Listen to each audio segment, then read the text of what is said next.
Alright guys, we're at Action TCG. We just finished our local tournament for a display of Magnificent Mavens. Alex went undefeated tonight and probably pissed off the entire room. Alex, show everybody what you played.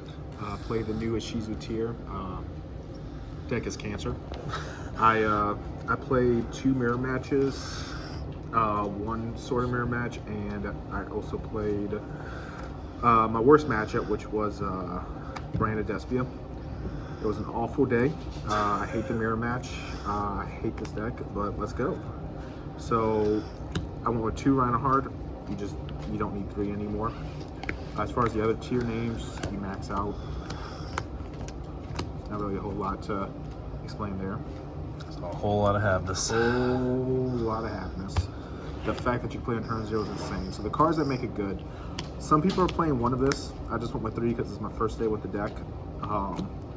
There, the other one. This is also a hand trap that just bounces. So, Kelbeck.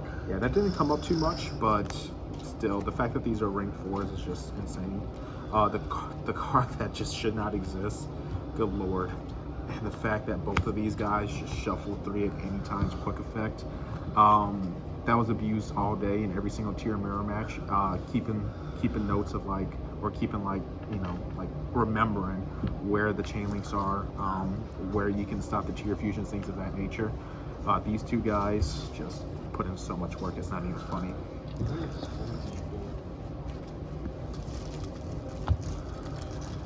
To supplement it, 3 orange lights. What's nuts about all the Ishizu cards is that they don't have to go to graveyard by card effect. They just have to go to the graveyard. So doing this, Super Poly, whatever the case may be, they get their effects. And of course the 1 Diviner. I didn't realize how important this card was going to be, especially summoning this off of the Elf constantly and being able to send, whether it be this name, an orange light to level manipulate this monster and allow you to go into Barone easy, was really abused. I know in the last deck profile I said that I'm gonna miss the Cartesia play, but this card is just incredible for that. Last monster, just 1 Druid Swarm. If you special summon your opponent's Magnum Lodge, you get to do it, and you get some value for it at least.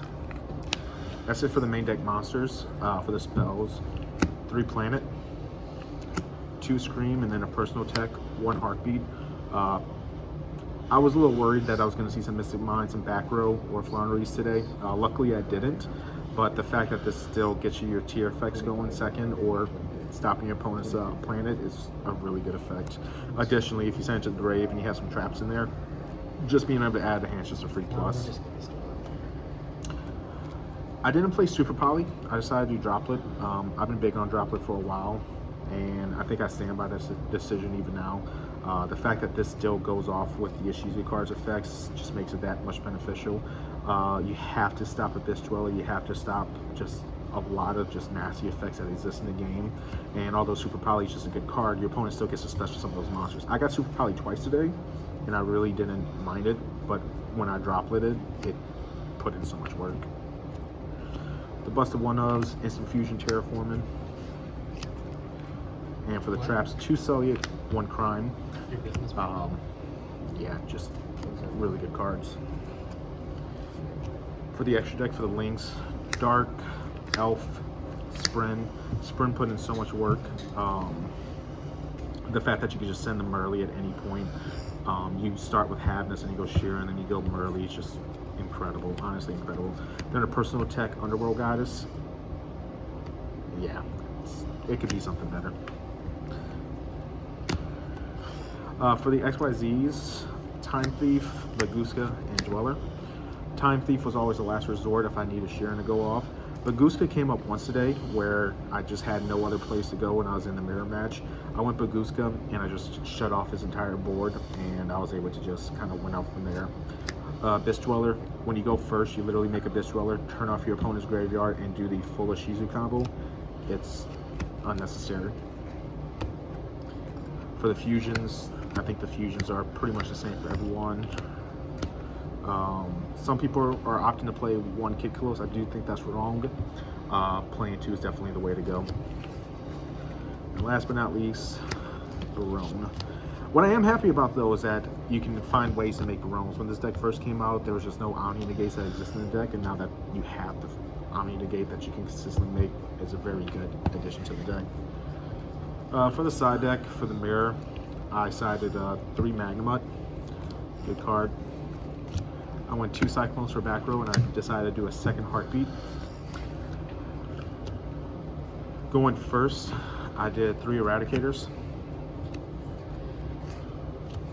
And then going second, 3 Evenly Matched. And then last thing, I hate the fact that I have to play this card, but you just don't have a choice. In one game, it gave me 10,000 light points, and that's Spooky Dogwood. And then I also did 1 Skullmark Bug just to give myself like multiple options in case I go into game 3. There's not, you know, I need to find a way to gain light points, and I can just know this with how much milling that this deck does. That's it for the deck. I hate the mirror match. I hope they do something about this. Yeah, it's a lot of thinking, and even after like a couple-hour tournament, my head hurts just from playing this game. Several people left with headaches today. I feel for anyone at YCS Pasadena this weekend. Oh my God, it's awful. But yeah, I went undefeated, thankfully. Deck is amazing, and that's my profile. All right. Well, Alex, good job. Congratulations, and thank you for coming tonight. Thank you.